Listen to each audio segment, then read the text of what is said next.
Dead Rock Chapter 6 is out, and this was another great chapter. Not only did we get some answers for Yakuto's actual backstory, but it literally plants the seeds for the main cast actually potentially helping Yakuto full force in the future.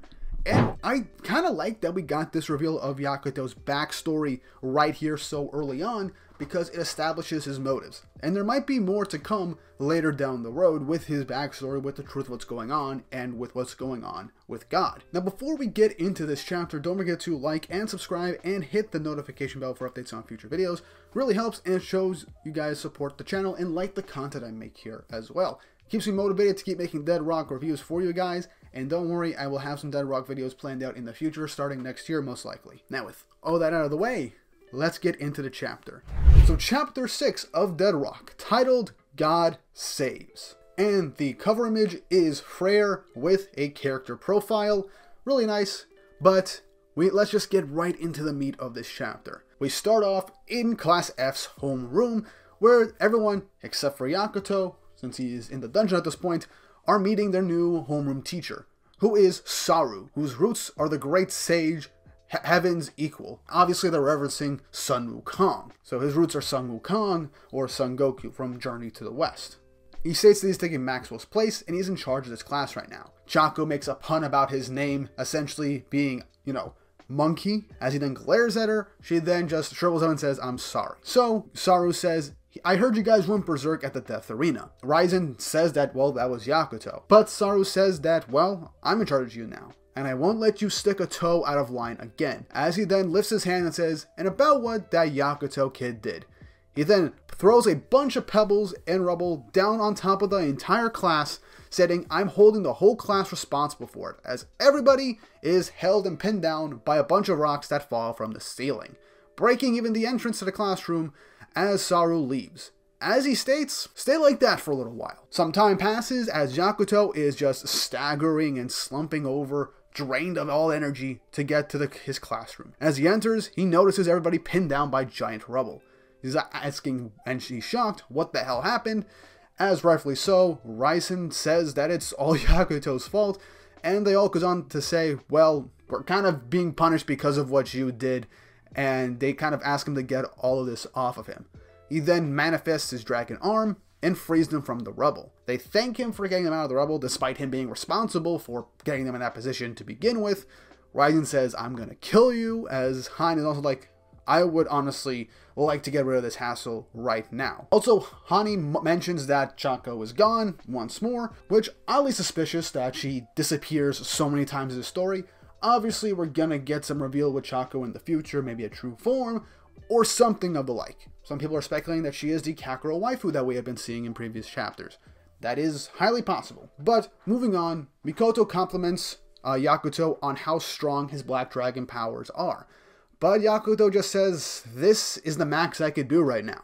As we cut back to him being strung up in that pleasure dungeon, as Lilith states that Yakuto's powers are too strong, and so God has ordered for him to have his powers removed. So Lilith says, "Be a good boy for me," as Yakuto tells her to stop, and from the angle, we can only surmise what she's doing to get the power drained from Yakuto, as we later see him completely drained, as she says, "I didn't take all of your power. You just need a certain level of power to live at this school." So, anyone else thinking what I'm thinking? And, you know what, let's just move on. I don't want to dwell on this right now. Anyway, she goes on to say that I'm leaving your dragon power in your right arm, and try to do your best with it. Showcasing that now, Yakuto is essentially 100% nerfed. So he can't do full dragon transformations, and he can only transform his right arm, which is a massive blow to him because he can't use his full power. He is nerfed. Whether he'll gradually get his power back over time, or he'll have to take down Lilith in order to get his power back, we got no clue. But I like how Hein says that it's probably better for us that you don't transform because you kind of lose all sense of reason when you're like that.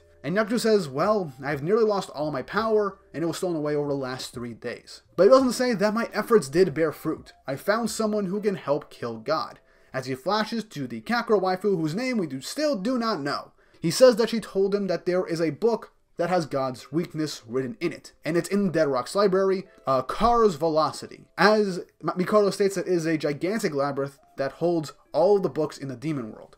Yakuto says, so I'd like your help to find this book. But Ryzen rightfully says, are you out of your damn mind? Mikoto even says, look, I'm not helping you either. I have no intention of helping here. Hein basically calls Yakuto selfish at this point, and Hani says, we've got no reason to kill God. Obviously, Yakuto is a little shaken by this, but Frere just steps up and says, I'll help you. This will be my chance to kill Laozen. I'll do whatever it takes. As we remember in the last chapter, Laozen is the reason her sister never made it home and never graduated. She was made into one of his zombie-like battle pets and kind of heavily implied he did many things to that body. And so Frere had to kill her own sister to free her. But Frere says before she helps her, it's about time he explains why he wants to kill God. The motive we've all obviously been speculating about, and Yakuto pauses for a moment as Mikoto says, I would like to hear that as well. Hani says, depending on your answer, we might help you out. Ryzen says, I'm out, and Hein says, I'm not interested. But he says, I'll stay and listen right now, as he states that his goal is to graduate from this school, and if he's planning to destroy Deadrock, he might have to cut down Yakuto. Obviously, Yakuto is kind of solemn in this, as everybody is just waiting for Yakuto to answer. And so, Yakuto begins his story to 10 years ago in level 644 of the Demon Realm. And that's a very low level of the Demon Realm, showcasing that this area has a lot of powerful people in it. As we see the Black Dragon village called Wicked Horizon. And I like the design, showcasing a lot of like giant dragon bones all over the place and all these different Black Dragon characters as we see young Yakuto walking through the town, as people are stating that Yazuma has returned, and it's revealed that this really sick looking character is Yakuto's dad. Also, I like that the gate in this village is literally just 2 Acnologia heads, basically implying that every member of this dragon tribe can transform into Acnologia-like beings, which kind of makes sense, they're all black dragons. I just find that a very nice detail. Yazuma looks down, and he goes from serious to an overly joyous father, grabbing Yakuto, saying, it's been a while, my son, daddy's home. As then his wife basically comes up and says, you shouldn't baby the boy anymore, as her name Rizuya, and he just jumps on, hugs her, and seemingly kind of slobbers her, as he missed his wife so much, and she just gets all indifferent and says, I'm always telling you not to do this in public, and stop doing that with your mouth. He sulks for a bit, and she says, look, we can do this when we're alone, okay? As he joyously grabs his wife and go off to says, let's go and have some alone time right now, as Yakuto just laughs in the background. Okay, so Yakuto's basically got the equivalent of parents that do it almost every time they see each other. Let's move on with the story. Yakuto says that his dad is the strongest, and we then get some nice little piece of world building and information, stating that Yakuto's father is part of what's called God Saves, which is God's personal guard, and that he is the strongest of the Black Dragons. And I like how Yakuto asks if God is the strongest in the demon world, but it states no, not in the demon kingdom, but in all 3 worlds, the heaven, demon world, and the human world. 100% confirming there are 3 worlds, 3 realms in this universe. And says that the person they know as God is the strongest living being in all 3 worlds. Yakuto then asks a very obvious question, why would God need personal guards if he is the strongest around? And one of the villagers says, it's because his greatest enemy is lack of faith. And so, these knights, this elite squad, essentially only really fight those who have no faith or belief in God. And that's the greatest enemy to God in this world. Perhaps meaning that belief is tied to God's power. We then cut to sometime later, most likely that night, as Yakuto's in bed. And his parents notice that there is a commotion going on outside. And we see that God has entered the village with everybody cheering on him, being so grateful that he's graced them with his presence. He calls for Yazuma, as Yazuma reports and says, I'm right here. He asks if that's his wife. He says yes, and she makes a pleasure for his acquaintance. God then licks his lips and says, with a very sinister look, let me have her for a night. As this shocks everybody in the village, as they're not sure what just happened. Yakuto, all starry-eyed, is like, God's here in the village. But Yazuma is like, I don't understand what you're asking me. God says, I'm saying I'll take good care of her for you. She might lose some limbs, but I'll give her back. As this terrifies Yakuto's mother. As Yazuma says, you must be joking. As God says, I don't joke. My orders are absolute. If you have faith in me, offering up your wife should be a mere trifle. Yasuma says that he is a member of your personal guard, but God says, I have no use for those without faith. As Yasuma goes on to say, what happened? You're not yourself. God sighs, lifts his hand and says, fine, enough of this, as he uses his God Hurricane, full 2-page spread, showcasing a bunch of different tornadoes and maelstroms, completely eviscerating and tearing apart Yakuto's village, as we also see this tearing apart and destroying all the villagers, with Yakuto's father's last words essentially being, who are you? As the village is completely destroyed. And we saw earlier on, Yakuto survives this as the final survivor, as a young Yakuto sees his parents dead and mangled on the floor, with God just laughing, enjoying himself. Yakuto, back in the present, says that his family and all of his villagers were massacred by God, to everyone's shock, except for Hyson. And with the final page, he says, that God is a fake. I can't let him live. Ending the chapter. I am so glad we got Yakuto's backstory in this chapter, and we also got some nice world building aspects as to the God save, implying that there's another level of powerful enemies that Yakuto would have to face to take out God outside of the 4 demon teachers.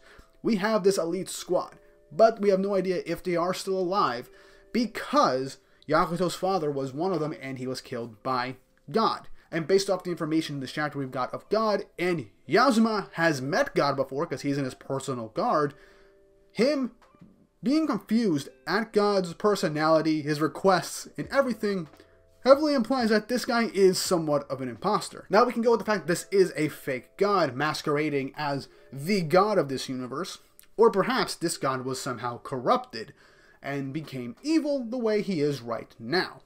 And thus, all this happened. And it also shows just how easy it is for for this character to just eviscerate an entire village, an entire powerful group of people, by simply not doing what he says, as even if it's one of his most trusted guards. So I like this. We get Yakuto's backstory, we get more seeds as to what exactly is going on with God. We saw a bit more of Yakuto's village, and we saw his parents. Really nice, and I cannot wait for more. Now with this story, I surmise, obviously, Frere is still going to help Yakuto with his quest to take out God. Maybe Mikoto will tag along to see what's going to happen next. Maybe Ryzen will come around. Hani will most likely stick around because him and Yakuto were friends beforehand, and probably after hearing the story, he might be more inclined to help him out. The outliers right here are Chako, who was not around for this whole reveal, and Hein, who was unfazed by all of this information outside of the main cast. So perhaps he just doesn't care about Yakuto's explanation, and perhaps he might even be a traitor. He might end up betraying his class, or at least Yakuto, so that he could graduate from Dead Rock. We still have no clue what's going on with Dead Rock, or if they will actually become Demon Kings to rule over the human world, or a portion of the human world. And we still don't know what Hein's real motive to becoming a Demon King and graduating Dead Rock is. We don't know half of the main cast main objectives in this wanting to become Demon King, outside of Hani and Frere, since Hani wants to just study a bunch of people, and even the human world, and Frere just wanted to become stronger to meet her sister someday. Yakuto, obviously he wants to take out God. Mikoto, we have no real motives for her. Ryzen, most likely to free and save his the princess he served, who was most likely sealed in his sword. And Hein, we have no idea what's going on with him. Same with Chako. But that's it for this chapter. We got a good amount of information. We got some really cool backstory for Yakuto, and the art again was amazing. Either way, I'm hyped for more Dead Rock. This is the last chapter we're getting this year, and I cannot wait to see what Mashima is going to cook for us with future installments of this series. But if you like this video, don't forget to like and subscribe to the channel, and hit the notification bell for updates on future videos. Really helps, and it shows you guys enjoy the content I make here on the channel, and keeps me motivated to keep making these videos for you guys. I do plan to make more videos for Dead Rock in the coming months, starting next year, so look forward to all of that as well. And with all that said and done, I hope you all have an awesome day.